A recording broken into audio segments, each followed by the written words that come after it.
Hello, everyone. My name is Naeem Gatonga, and today I will be speaking to you about CSS positioning. Now, what is the position property?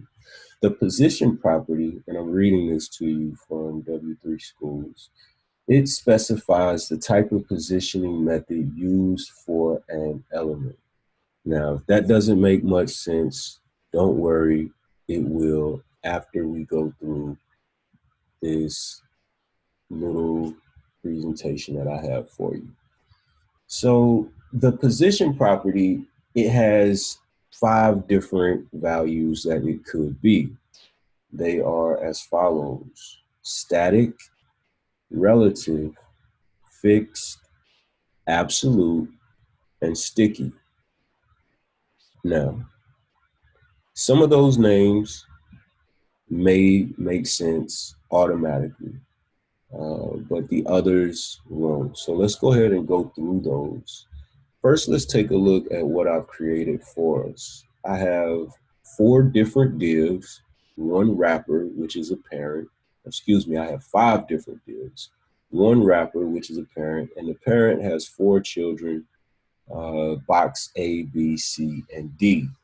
These boxes have some common styles that I've used under the boxes class name.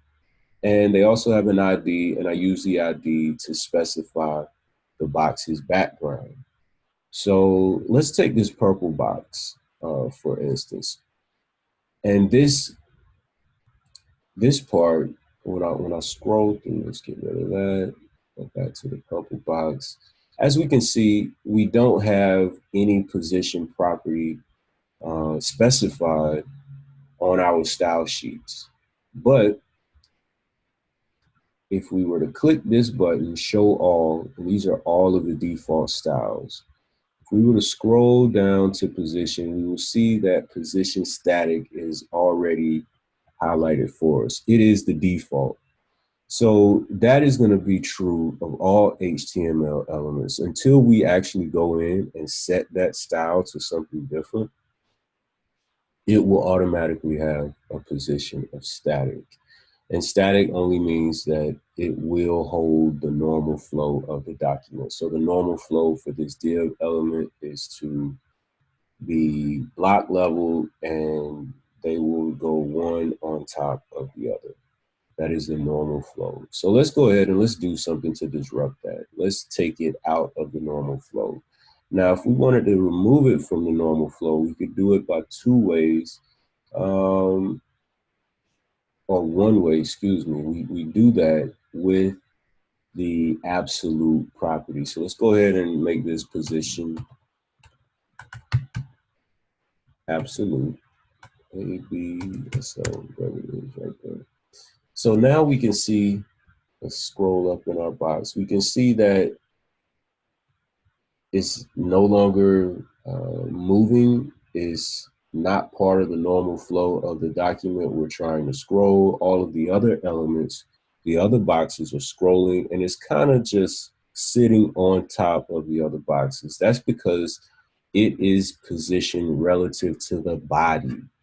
As we can see, wrapper has a position property of static. So this position absolute is going to make it relative to its parent if the parent has a position property of relative. If not, it will be absolutely positioned to the document.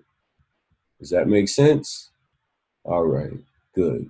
So let's say we want to make this position relative to its parent. What we need to do is we need to give wrapper a position of relative. All right. Now we can see it's moving again with our scroll. Now it is relative, it is positioned relative to its parent. It is absolutely positioned relative to its parent.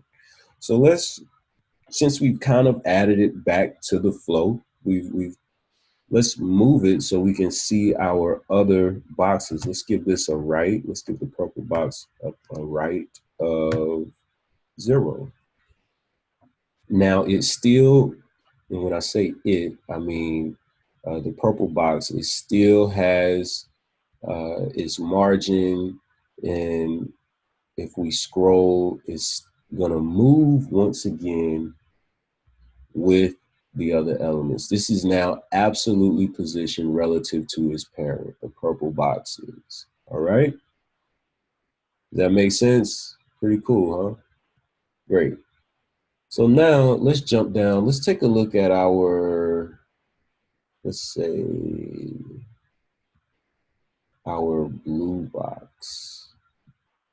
Let's give it a position of sticky. Now, sticky is pretty cool. We've given it a position of sticky, but it hasn't really done anything. So I'm going to read you guys the definition of sticky. An element with a position sticky is positioned based on the user's scroll position. All right. A sticky element toggles between relative and fixed depending on the scroll position. It is positioned relative until a given offset position is met in the viewport. Then it sticks in place like position fixed. Now, I think this will be a good time kind of to segue because we kind of skipped over what an item, what a position property of relative is. And relative means that we're going to position this relative to its normal position, right? So normally this box is going to sit here, but if we were to add, or let's say the blue box, it would sit where it's sitting now. But if we were to make this position relative and add, let's say,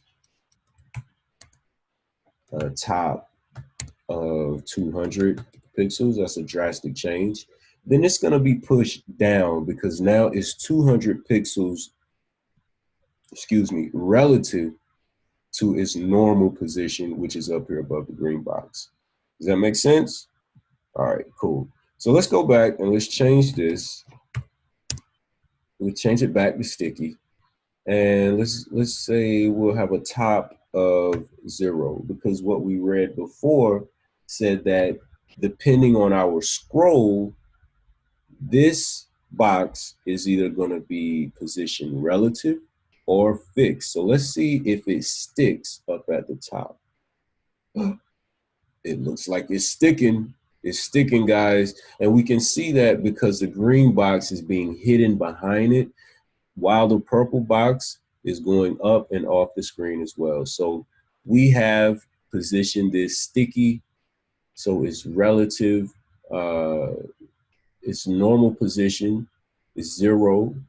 When we scroll, it has a fixed position of 0, right? That's what we have here, guys.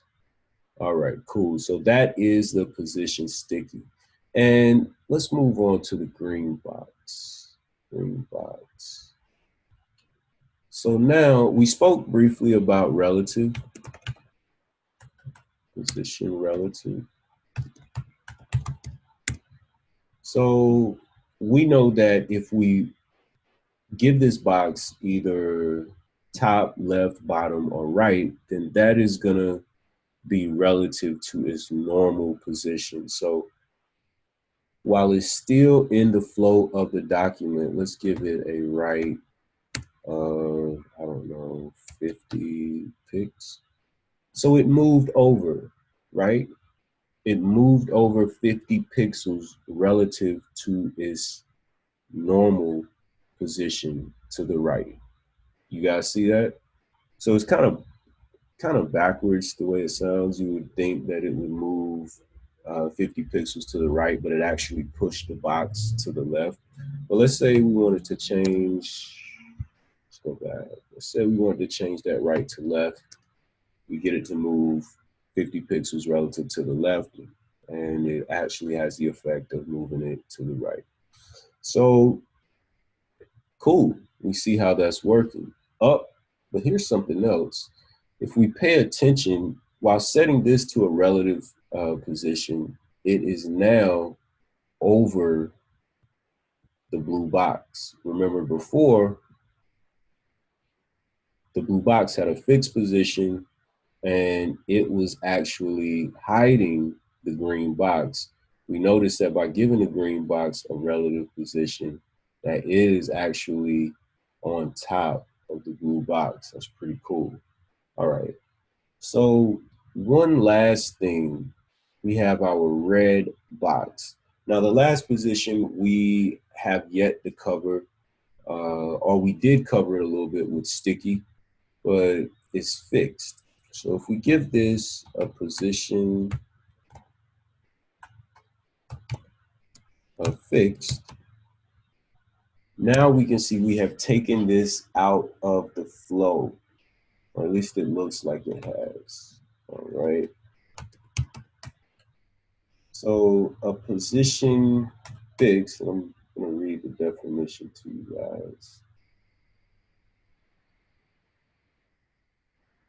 An element with position fixed is positioned relative to the viewport, which means it always stays in the same place, even if the page is scrolled. The top, right, bottom, and left properties are used to position this. A fixed element does not leave a gap in the page where it would normally have been located. One last thing, notice the fixed element in the lower, okay, that's something else going on.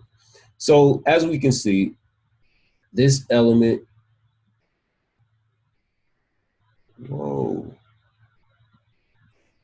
this element fixed has been, we remove it, but we notice some funky stuff happening.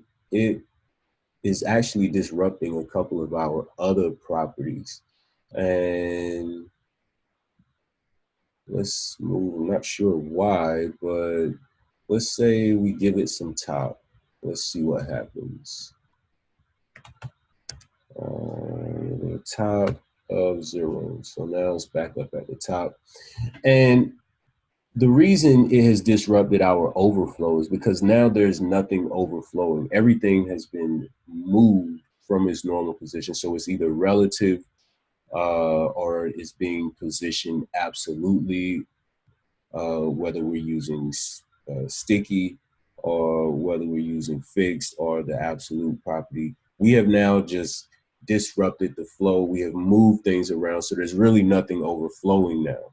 So that's why we don't have the overflow property anymore. Does that make sense?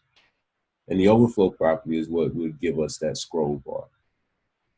All right.